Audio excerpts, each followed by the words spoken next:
Hello and Fakhar रागले to all of you. मैं हूँ फ़खर यूसुफ़ज़ई और आप देख रहे हैं डिबेट विद फ़खर। आज की डिबेट में बात करेंगे आईएमएफ की एक टीम आई हुई थी, तकरीबन 10-11 दिन उन्होंने इस्लामाबाद में गुज़ारे।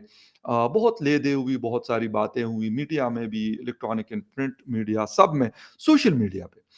क्या हुआ, क्या नहीं, इस हवाले से थोड़ी-सी बात करेंगे। इसके साथ-साथ पॉलिटिकली हम कहाँ पे स्टैंड कर रहे हैं, या अगर हम जियोपॉलिटिक्स की बात करते हैं, तो वहाँ पे हम कहाँ पे स्टैंड करते हैं या कहीं पे स्टैंड नहीं करते और इसकी वजूहात क्या है, इसको समझने की कोशिश करेंगे। और इन मुद्दों पे बात करने के लिए मेरे साथ मौजूद है senior analyst and journalist Munir Ahmad साहब।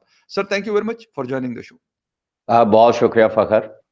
सर, एक तो ये बताइएगा कि आईएमएफ, हम टेक्निकल चीज़ें ठीक है, आप भी जर्नलिस्ट हैं और बहुत अरसे से जर्नलिज्म कर रहे हैं, एनालिसिस करते हैं।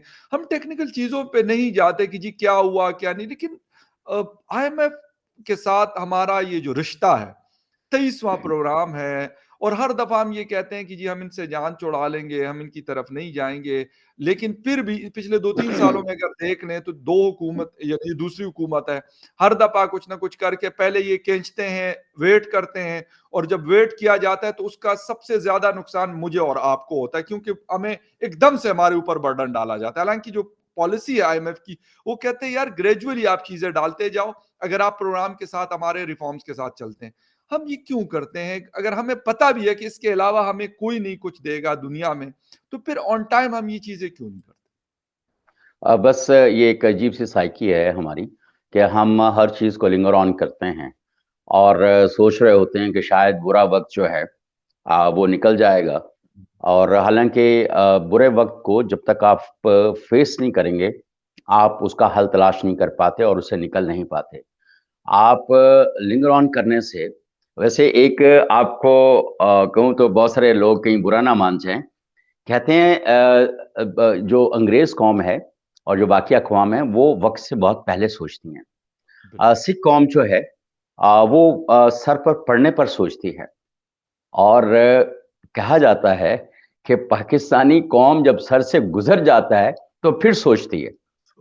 तो और फिर वो सोचती है कि यार अब जो कुछ होना था वो तो हो चुका, तो अब क्या रो रो रोध होके वो फिर बैठ जाती है।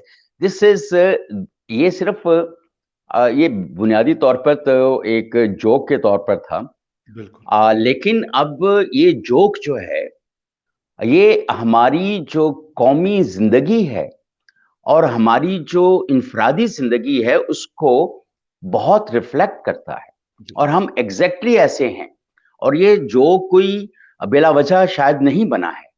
जी। और अब ये आईएमएफ वाली डील जब पता था पीडीएम की हुकूमत को कि ये ऐसी सूरत-ए-हाल आ जानी है और हमें हमारे दोस्तों ने अ, उम, हमारे दोस्त अब ये सारे उस तरह के दोस्त तो नहीं है हमारे ना कि वो कहें कि ओके फाइन तुम आ गए हो बस एम्बुलेंस बुलाओ, फलाँ करो, ये करो और वो सारी दुनिया भाग पड़े आपको बचाने के लिए, जबकि आप सो रहे हों और आप वक़्त पड़ने पर जागते भी ना हों।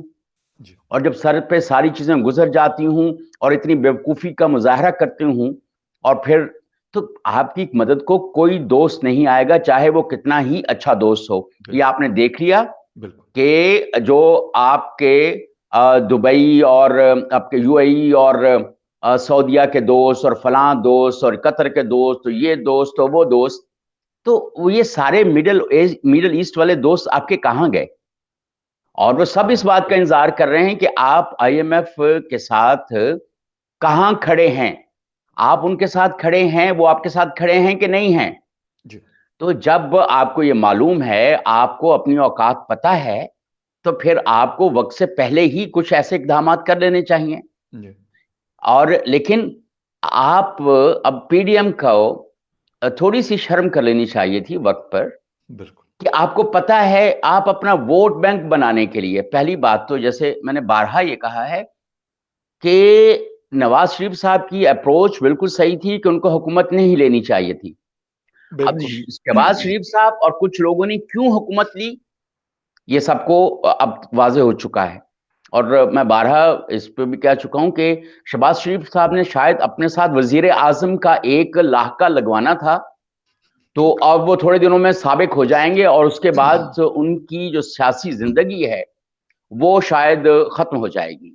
जी। मैं ये बात बड़े वसूख से कह रहा हूं कि उनकी सियासी जिंदगी जो वो पहले थी एज ए एक वजीर आला की हैसियत से लोग उनकी तारीफ करते थे, वजीर आजम बनने के बाद उनकी तारीफ और तौसीफ जो हो रही थी वो खत्म हो जाएगी। तो बेशक। उनकी सियासी जिंदगी तो उजड़ने वाली है ही, लेकिन उनकी गैर दानिशमंदाना जो पॉलिसीज थी उनकी वजह से कौम की जिंदगी उजड़ गई। बेशक। जो थोड़ी बहुत बची थी, पहले मोहतरम जनाब इमरान खान साहब ने जो जी। पाकिस्तान की कौम के साथ किया, इतना तो शायद वो असल गुलामी की जिंदगी में भी शायद नहीं हुआ होगा। बेशक। बिल्कुल। तो एक जो सियासी इमेज था पाकिस्तान का पॉलिटिकल एरिना जो पॉलिटिकल एरिना के जी, अंदर, जी। वो अल्हम्दुलिल्लाह उसने ऐसा टार्निश किया है, उसको बनाने बनाने में आपको बहुत सारे साल चाहिए। बेशक। जो हमारी मईशत जो बेड़ा गर्क हुआ हुआ था, इन्होंने आके वो कहते हैं ना कि आखिरी कील ठोंक दी। अब ऐसी सूरत हाल के अंदर और ऊपर से अपना वोट बैंक बचाने के लिए, लेकिन वोट बैंक तो फिर भी नहीं बचा। जी। मईशत आपकी तबाह हो गई, पीडीएम उसको सहारा नहीं दे सकी, और उसके बाद वो अपना वोट बैंक भी नहीं बना सकी। डबल नुकसान हो गया ना। आप निकले थे रेवड़ियां इकट्ठी करने के लिए, लेकिन जो आपके पास पहले से जो कुछ मौजूद था वो भी आपने गंवा दिया। गँवा दिया। ना ना वोट बैंक बना, ना बिल्कुल। आप हुकूमत कर सके सही तरीके से, और ना आप अपने जो इंटरनेशनल रिलेशंस जो आपने एक्टिवेट किए, आप उनको हार्नेस नहीं कर पाए, उनको मोबिलाइज नहीं कर पाए। सर। ये देखो, मैं आखिरी बात कर लूं। जी, जी, जी। फखर, ये क्रेडिट हमें शहबाज शरीफ साहब की हुकूमत को देना चाहिए कि उन्होंने जो डॉर्मेंट हुए हुए थे हमारे रिलेशनशिप बैन अल-अक़वामी हुँ, हुँ। वो उन्होंने एक्टिवेट कर दिए। जी। लेकिन एक्टिवेट करके आपने उसको मोबिलाइज करके किसी चीज में कन्वर्ट तो करना था। तो लेकिन अगर आपकी जो सियासी सोच है वो सिर्फ एक सूबे के वजीर आला तक ही रहेगी, तो आप बैन अल-अक़वामी सतह पर नहीं सोच सकते। बेशक। इनसे अच्छा तो बिलावल भुट्टो जरदारी साहब रह गए कि वो नौजवान नौमूज, लेकिन वो कितनी उसने पॉलिटिकल विजडम का सबूत देते हुए अपनी दुनिया में साख बना ली। हुँ। इन्होंने बनाई हुई गंवा दी, पाकिस्तान के अवाम को भी खराब कर दिया।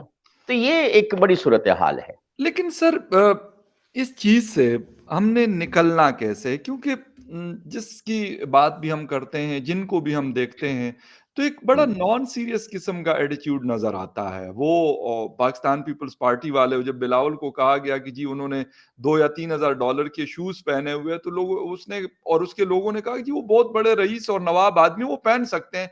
बेशक वो हम्म, सिंध के बेचारे सैलाब ज़दगान को जिसे कहते हैं कि उनके जिसे कहते हैं कि उनके पास गए हुए थे और उनको कह रहे थे, हौसला दे रहे थे कि तुसी हौसला करो, हालात बेहतर हो जाएँगे। सर हम इस चीज़ से क्यों नहीं निकल पा रहे हैं? एक छोटी-सी चीज़ आपके साथ शेयर करूँगा सर, काबीना में ऑस्टेरिटी ड्राइव के लिए कि किफ़ायतशारी के हवाले से एक कमेटी बनी थी, नासिर कोसा साहब उसको लीड कर रहे थे फॉर्मर सेक्रेटरी हैं। उन्होंने कुछ चीज़ें कही हैं कि भई जजेस, generals bureaucracy, MNA, MPS, senators, ministers इनकी जितनी भी मुराद है वो सारी ले लो। इज़ इट पॉसिबल सर हम ये कभी करने को तैयार हुए हैं? हमने बांग्लादेश को देखा वहाँ पे सादा ज़िंदगी होती है, प्राइम मिनिस्टर से लेके बाकी उनकी कैबिनेट की। हिंदुस्तान जैसे जिनके पास तकरीबन 600 अरब डॉलर पड़े हुए हैं, हमने नहीं नरेंद्र मोदी साहब को देखा कि वो कहे नहीं जी ये गोची से नीचे कोई चीज़ होगी तो मैं पहनूँगा नहीं। वही धोती, वही वेस्ट कोट और वही एक कहते हैं कि चप्पल है, कहते हैं उसकी वजह से नरेंद्र मोदी जी की पहनने की वजह से वो चप्पल मशहूर हुई दुनिया में और पूरे इंडियंस अब वो पहन रहे हैं। सर हम इस तरह की सही है। चीज़ कभी कर सकते हैं? देखें, अब बहुत आपने कुछ मिसालें दी, कुछ मिसालें दुनिया भर में और भी बहुत सारी मिसालें हैं। जी। सिर्फ पाकिस्तान में देखें, हम वो कौम हैं जो सिर्फ अल्लाह के आसरे पे बैठे रहते हैं, खुद कुछ नहीं करते। और हालांकि अल्लाह ने ये फरमाया है कि कुछ करो, कोई लैसल हीला इंसान इल्ला करोगे मा सआ। हाँ, कोशिश करोगे तो मिलेगा। पाकिस्तानी एक अजीबो-गरीब कौम है। वो जुमा मुबारक का मैसेज सवाब के लिए भेज देंगे, बिल्कुल। लेकिन जुमे का दिन का जो एसेंस है, उसके ऊपर अमल दरामद नहीं करेंगे। कभी नहीं करेगा। अल्लाह का बस अल्लाह ठीक करेगा।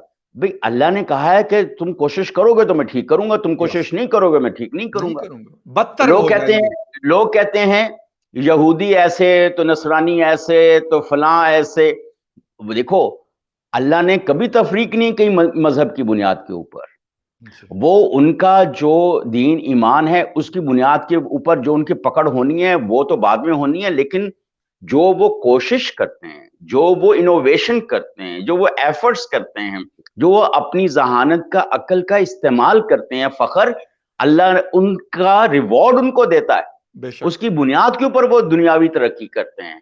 लेकिन आप दुनियावी तरक्की भी इसलिए नहीं कर पाते कि आप मफलूज हैं ज़हनी तौर पर।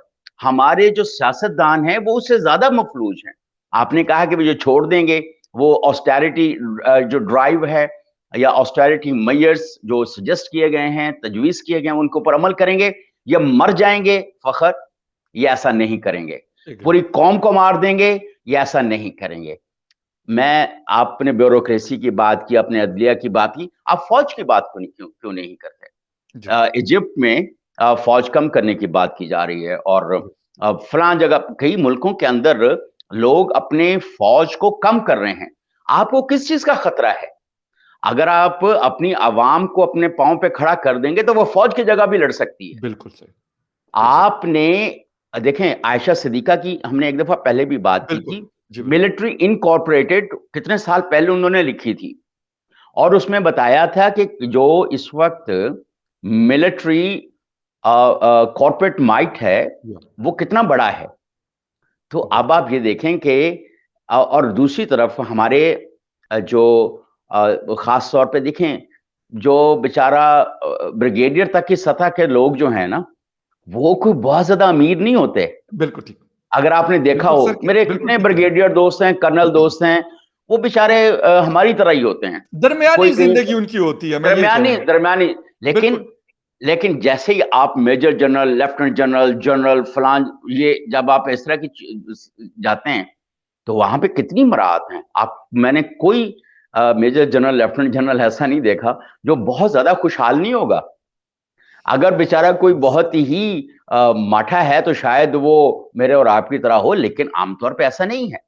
इसका मतलब ये है कि वहाँ पर जाकर बहुत सारी ऐसी मराहत उनको मिल रही हैं, जिसकी बुनियाद के ऊपर हुँ। वो एक बेहतरीन खुशहाल शख्स से ज़्यादा की ज़िंदगी भी गुज़ार रहे हैं। सर तो अब जो इस लेवल की चीज़ें हैं ना, हमारे ब्यूरोक्रेसी कितने व्हाइट क्राइम्स करती है। जी, कौन पकड़ा जाता है? कोई आप किसी ब्यूरोक्रेट से आपने कभी पूछा है ज़रा मनी ट्रेल देना? कि ये जो आईएमएफ तुमने ने इतना कहा बड़ा है फार्म सर हाउस अभी। नहीं अब यार वो आईएमएफ ने कहा है ना। मतलब तब करेंगे, मेरे और आपके कहने पे तो नहीं करेंगे सर। नहीं इन देखें ये तो हमारे अगर सियासतदान इनके हाथ साफ हों, दामन साफ हों, नीयत साफ हो बिल्कुल। और थोड़ी अक्ल शऊर रखते हों, अगर इनमें अगर ये इनके अंदर इंटेग्रिटी हो ना, हुँ, तो फिर ये कर सकते हैं। अब जैसे मिराज खालिद साहब जैसे सियासतदान है ना, बेशक, वो ये कर सकते हैं। बिल्कुल। नवाबजादा नसरुल्लाह खान जैसे लोग जो हैं ना दरवेश सिफत, वो इस तरह का काम कर वली सकते हैं। खान और लेकिन बाचा खान साहब जैसे हाँ, लोग कर सकते बाचा थे, खान बिल्कुल, ये बिल्कुल, लोग कर सकते हैं। लेकिन अगर नहीं कर सकते, ये जो मुफ़ाद परस्त सियासतदान हैं, बिल्कुल, थोड़ी-थोड़ी चीज़ों के ऊपर बिक जाने वाले सियासतदान, बिल्कुल। ये नहीं कर सकते। तो आप इनसे तवक्को रख के बैठेंगे, ये ब्यूरोक्रेसी करेगी, आप ऑस्टेरिटी मेजर्स का एक पुलंदा बना दें, ये इनमें से एक के ऊपर भी अमल नहीं करेंगे। ये अपना सिर्फ जो पेट्रोल इनको मुफ्त में मिलता है, जी, ये वो भी नहीं छोड़ सकते। अब ये कितनी एग्ज़ैक्ट अजीब-सी बात है कि हम इसके ऊपर बार-बार बात करते हैं। ये देखें, मेरे और आपके बात करने से शायद ये चीज़ उस तरह से नहीं होगी जब तक अवाम जो है, वो कहते हैं ना कि जितने लोग जलसों में आते हैं ना, जी, इतने अगर पॉलिटिकली मोबिलाइज़ होने की बजाय नेशनली मोबिलाइज़ हो जाए ना, ज़बरदस्त, ऑन द नेशनल इंटरेस्ट, बिल्कुल सही, बिल्कुल ये सही। इन्हीं सियासतदानों का तिया पांचा कर सकते हैं। सर एक और अगर यही लोग जो उनके जलसों में जाते हैं, अपने अपने लीडर से पूछें और दिल से पूछें, जी। यार तुमने मेरे लिए क्या किया है, तुमने अवाम के लिए क्या किया है। तो इनका एग्ज़ैक्टली। सबका इनका इन सब का वोट बैंक जीरो हो जाए। सर, 1-2 चीज़ें उस रिपोर्ट से आपको सिर्फ़ बता दूँ।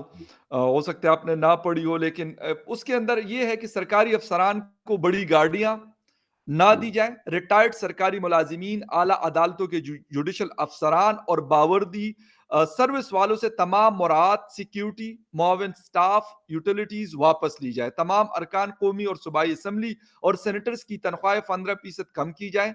वफाकी और सूबाई सतह पर तमाम वजारतों, डिवीजनों, महकमों, मातहत दफातर, खुद मुख्तार इदारों, सूबाई हुकूमतों और बैरूनी मुल्क सफारत खानों वगैरह का मौजूदा बजट 15% कम किया जाए। एक ये है सर, और उन्होंने इसके में बाकायदा मिलिट्री ऑफिसर जनरल्स का नाम दिया हुआ है। और एक चीज जो आखिर में थोड़ा सा वो आपके साथ वो करूंगा, वो ये है कि सरकारी इदारों के हवाले से कमेटी ने अपनी तजावीज़ में कहा है कि कारोबारी और तिजारती सरगर्मियां करना हुकूमत का काम नहीं है। लिहाजा रियासती इदारों कारोबार करने वाले इदारे जो स्टेट ओन्ड इंटरप्राइजेज हैं, उनको दीगर इंतजामात में मुंतकिल किया जाए। सर, रिपोर्ट बहुत अच्छी है, लेकिन आप वाली बात है कि इस पे अमल कैसे मुमकिन है कि एक ब्यूरोक्रेट जो 21-22 ग्रेड का है वो कहे मेरे घर में 5 गाड़ियां क्यों नहीं खड़ी, और उसमें से 1.5 करोड़ से नीचे तो गाड़ी होती कोई नहीं है। वो कोई 1500 सीसी वाली गाड़ी, 1000 सीसी वाली तो सर इस्तेमाल नहीं करते ना। शान के खिलाफ है सर वो। सर हमारे एक दोस्त वॉलंटरी एमडी लगे हुए हैं हुकूमत पाकिस्तान के एक इदारे में, जी। और हर साल उनके मुख्तलिफ हेड्स के अंदर जो खर्चा हो रहा होता है ना मुख्तलिफ मदों में, वो करोड़ों में है। लेकिन उनके पास एक वो बहुत बड़ी, मुझे तो उस गाड़ी का नाम, बड़ी बड़ी गाड़ियों के नाम भी नहीं आते, तो क्या कोई मुझे बता रहा था तकरीबन 2 करोड़ की उसके पास गाड़ी है। बिल्कुल होगी सर। और करें कि वो अभी तक हर साल कम से कम 15-20 इंटरनेशनल विजिट कर लेते हैं। जबरदस्त। चलो, अगर अगर ये एग्जैजरेशन भी है, तो मैं कहता हूं अगर 5-10 भी वो सरकार के पैसों पे विजिट करते हैं, तो वो एक विजिट आपको पता है कि बहुत सारे लाखों में पड़ता है। सर, फर्स्ट क्लास में ये तो सफर करते और 7 स्टार से नीचे ये नहीं रहते। सर वो तो आपके हुक्मरान जो मेन है ना, वो तो ऐसे, वो आईएमएफ के, वो आपको मालूम ही होगा कि वो जो आईएमएफ वालों ने कहा है कि हम लोग आते हैं तो हम तो यहाँ पे छोटी गाड़ी और बिल्कुल। छोटे होटल के अंदर, ये तो जब मुज़ाकरात के लिए आते हैं, बात करने के लिए आते हैं, तो ये 7 स्टार में ठहरते हैं। लेटेस्ट मॉडल की जो है ना ऑडी मर्सिडीज, और वो इस्तेमाल करते हैं और मांगने बताएं, जाते हैं सर। ये तो यार, अब इसके ऊपर हंसना चाहिए, रोना चाहिए, या इनकी गाड़ियों के ऊपर पत्थर मारना चाहिए, क्या करना चाहिए? हम्म, यार हमारे अंदर तो, अब हम तो इनकी गाड़ी को पत्थर भी नहीं मार सकते यार, मैं आपको फ्रैंकली बताऊं सही बात है। कि ये सूरत हाल है। लेकिन अब इन बेजमीर लोगों को, इन कौम फरोश लोगों को थोड़ा सा सोचना चाहिए कि हम्म, हम क्या कर रहे हैं यार। अब कोई बंदा, मैं आपको यकीन बताऊं जी। कि अगर सबसे छोटे से छोटा वर्कर भी जो है ना, अपने दर्जे के लिहाज से, तनख्वाह के लिहाज से, जी। वो अगर 100 रुपए की करप्शन कर सकता है ना, तो वो 100 रुपए की करप्शन किए बगैर रहता नहीं है।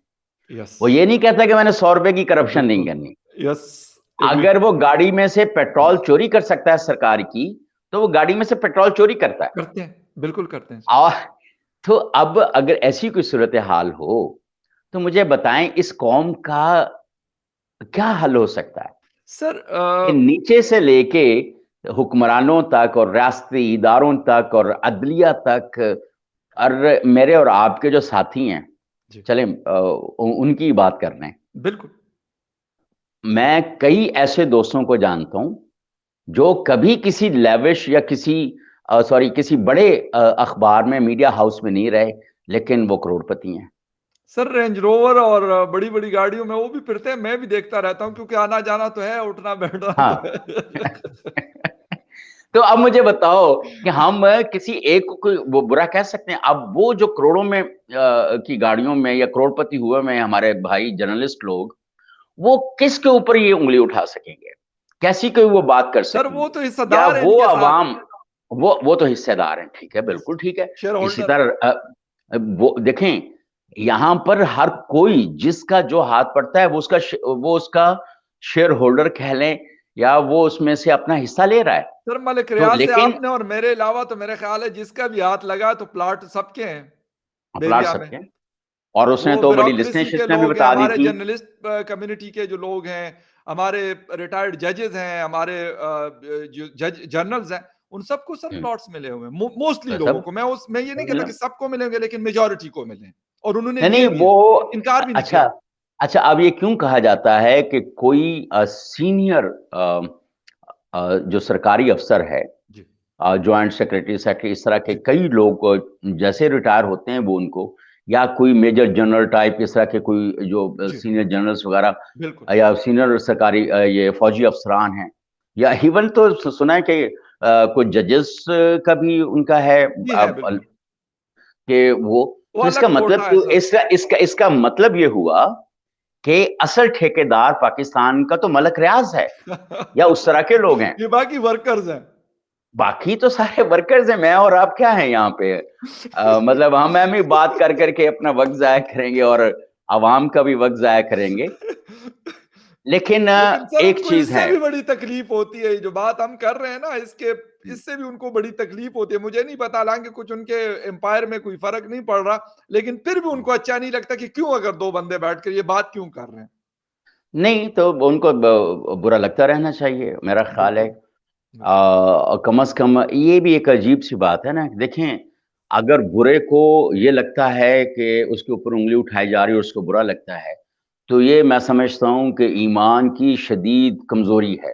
यानी कम at least the lowest level of जी। आपके ईमान का जो आखिरी वो दर्जा है, दर्जा है। एटलीस्ट कम से कम इतना तो है ना। क्योंकि बिल्कुल, बिल्कुल। कई बेशर्म ऐसे हैं जिनके आप उंगलियां क्या, उनके ऊपर आप मिट्टी के तोदे उठा उठा के फेंके, उनको फिर भी कुछ फर्क नहीं पड़ता है, वो कुछ हंसते हैं फर्क कि नहीं कोई पड़ता। बात नहीं यार। ओके फाइन, एक अच्छा। मिट्टी का तोदा ही फेंक दिया ना, वो क्या कहते हैं वो जो होता है। जी, जी, लेकिन बिल्कुल। उनको उनको कुछ फर्क नहीं पड़ता। फखर अगर कुछ लोगों को फर्क पड़ता है और उनको बुरा कहने से उनको बुरा लगता है, इसका मतलब है कि उनके अंदर अभी कोई ऐसी कोई रमक ऐसी हम्म। बाकी है ईमान की, राइट। और तो शायद वो ठीक हो जाए। शर्म हो रहा है कि सर एक आखिरी क्वेश्चन, और वो ये है, ये लोग अक्सर हमें कहते हैं जी वतन से प्यार, मोहब्बत, पेट्रियोटिज्म, और ये पढ़ाया जाता है। आपने भी पढ़ा होगा, मैंने भी पढ़ा है, बातें भी बहुत होती हैं। लेकिन ये लोग खुद, मैं ये नहीं कहता, मैं सर किसी एक को टारगेट नहीं करता। लोग हमारे यहाँ ज्यादा कहते हैं कि जी हम एस्टेब्लिशमेंट को वो करते हैं, मैं नहीं। ब्यूरोक्रेसी के लोग भी ये करते हैं, हमारे हम्म जर्नलिस्ट कम्युनिटी के भी ये लोग करते हैं, लेकिन क्योंकि वो पब्लिक ऑफिस होल्डर नहीं रहे होते, इसलिए मैं उनको थोड़ा हम्म सा छूट देता हूं। ये नहीं कि मैं खुद जर्नलिस्ट हूं या आप जर्नलिस्ट, इस वजह से नहीं। हमारे रिटायर्ड जनरल साहिबान भी या इस तरह के लोग भी अपना पैसा यहाँ नहीं रखते सर, सब के सब ले जाते। जिनका जेनवन पैसा, उनकी भी मैं बात कर रहा हूँ, जिनका जेनवन नहीं, उनकी भी मैं बात कर रहा हूँ। तो ये इनका असर कैसे होगा मेरे जैसे ऊपर, जैसे लोगों के ऊपर, या जो हमारी नेक्स्ट जनरेशन आ रही है उनके ऊपर कैसे असर होगा कि नहीं यार ये बात बिल्कुल सही कह रहे हैं, ये सच कह रहे हैं। देखें, अब नई नस्ल के ऊपर इसका जो असर होना है वो हो चुका हुआ है। कोई नई नस्ल में से आपके साथ नहीं रहना चाहता। वो कहते हैं कि ये बेईमान लोगों का मुल्क है। जो बेईमान नहीं होना चाहते, मैं उन नौजवानों की बात कर रहा हूँ। जी, और जिनको बेईमानी के रास्ते मालूम हैं और वो ट्रेंड हो गए हैं इस काम में, वो यहाँ पे आपके साथ रहना चाहते हैं। और मैं और आप हुब्बुल वतनी का जो दर्स पढ़कर आए थे, मैं बारहा कहता हूँ कि जो निसाब हमें पढ़ाया गया था अपने स्कूलों में, कॉलेजों में, यूनिवर्सिटीज़ में, उसके अलावा जो करियर में पढ़ाया गया था कि ये कॉन्फ्लिक्ट ऑफ इंटरेस्ट है और ये फलां है और ये फलां, वो निसाब गलत था। हमें पढ़ाया कुछ गया था और मुआशरे के जी, अंदर इम्प्लीमेंटेशन फ़खर कुछ और है। अपोजिट है। हम तो अभी तक पूरी नेशनल इंटेग्रिटी के साथ मौजूद हैं। अपनी पूरी ऑनेस्टी और सिंसेरिटी के साथ बात करते हैं और काम करते हैं। और लेकिन हम आपको ज़ाहिर है कि मुझे तो फ़ख्र है कि मैं एक सफ़ेद पोश सा एनालिस्ट हूँ और मैं लिख के बिल्कुल। और बोल के यस। कमाता हूँ और बिल्कुल, उससे मैंने अपने बच्चे पाले हैं और बिल्कुल, उस पे वो सारी वो सूरत हाल चल रही है। बेशक। और लेकिन क्या मेरे बच्चे इस पाकिस्तान के अंदर रहकर कौम की खिदमत करना चाहेंगे जिसमें जो 99.99% नाखालिस हो चुकी हो, बिल्कुल, बिल्कुल। जहां पे उनके लिए कोई, जो हुब्बल वतनी वाले लोग हैं उनके लिए कोई रास्ता ना हो।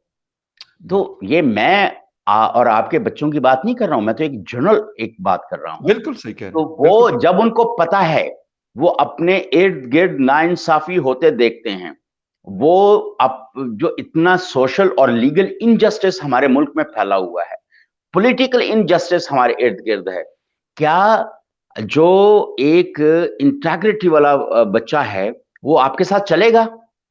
वो कहेगा भाई मैं करप्ट नहीं होना चाहता, मैं इस मुल्क में नहीं रहना चाहता, मैं बेशक, उस मुल्क में रहूंगा जहां पे मेरिट होगा, यहाँ पे सोशल जस्टिस होगा, यहाँ पे लीगल जस्टिस होगा, बिल्कुल। यहाँ पे कोई जो पॉलिटिकल लीडर्स हैं वो कौम का सोचते होंगे, जहां पे मेरी सोशल सिक्योरिटी होगी, मैं वहां पे जाऊंगा। बिल्कुल सही, बिल्कुल और ठीक। इसी वजह से जो हमारे साथ के, हमें तो हुबल वतनी ने काटा हुआ था और हम बावलों की तरह यहीं पे रहे। हमारे साथ के अमीर घरों के, जिनके पेरेंट्स उनको अफोर्ड कर सकते थे, बिल्कुल, उन्होंने एजुकेशन के लिए बाहर भेजा। बिल्कुल और सही। यकीन मानो, ये मैं 90s की बात कर रहा हूं, जी, बिल्कुल सही। और वो 90s के गए, अभी तक वापस नहीं आए। बिल्कुल, और एग्ज़ैक्टली, उनमें से कुछ हमारे दोस्तों की गोरों ने बहुत इज्जत की। बेशक। अब हम उनको बहुत सारे पैसे दे के, टिकट दे के बुला, उनकी इज्जत करते हैं, उनसे लेक्चर कराते हैं और उनकी खिदमत हासिल करते हैं। बिल्कुल सही। ये सूरत हाल है।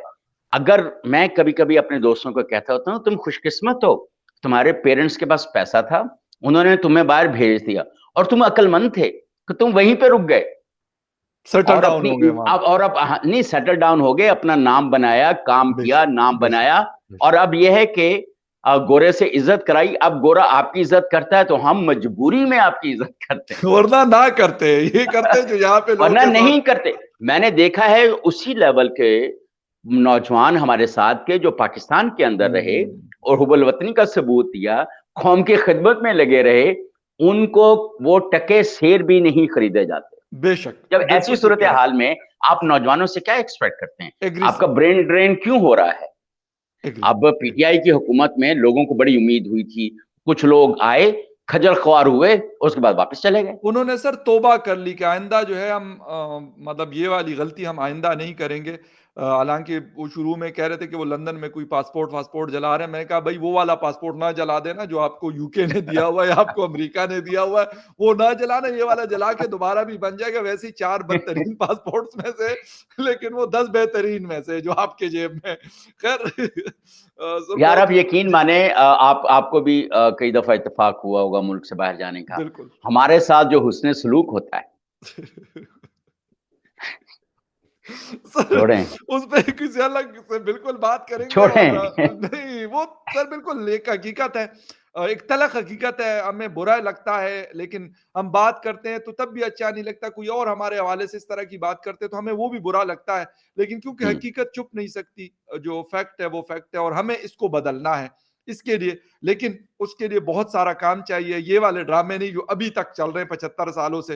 अगर इसमें कोई तब्दीली आती है तो हो सकता है हम बदल जाएँ और हमारी सोसाइटी का सिस्टम या लाइन या ट्रैक चल बेहतर हो जाए। खैर एनीवे देखते हैं क्या होता है। Hope is a good thing and good thing is never die. Thank you very much sir for joining the show and viewers thank you सही वेरी बात। Much for watching debate with Fakhar Yusuf ji. किसी और debate में फिर मिलेंगे, तब तक के लिए टेक केयर एंड बाय।